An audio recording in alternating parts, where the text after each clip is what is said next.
और सुबह उठ के बिना कुली किए बिस्मिल्लाह पढ़ो, सूरत फातिहा पढ़ो और एक चम्मच में अपना थूक लो, आधा इस आँख में डालो, आधा इस आँख में डालो और उसको ऊपर रख के अपनी आंखों को मसलते रहो। दोबारा फिर सूरत फातिहा पढ़ो, फिर थूक लो, फिर अपनी आंखों में डालो। आंखों की कितनी बीमारियां, आंखों की कमजोरी, ये आंखों के अंदर धुंधलापन, जाला आना। ये कितने लोग हैं जो कहते हैं आंखों में जाला जाला सा आ रहा है, ये डबल विजन, दो दो नजर आ रहे हैं, किसी की करीब की नजर कमजोर है, किसी की दूर की कमजोर है। एक बार सुन्नत समझ के इस पे अमल करके देख लो।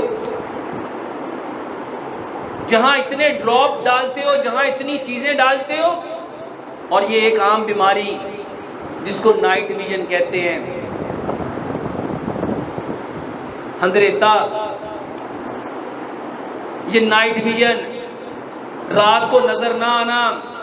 मेरे मोहतरम भाइयों, अपना थूक अपनी आंख में डालो, आंखों की कितनी बीमारियों का इलाज है।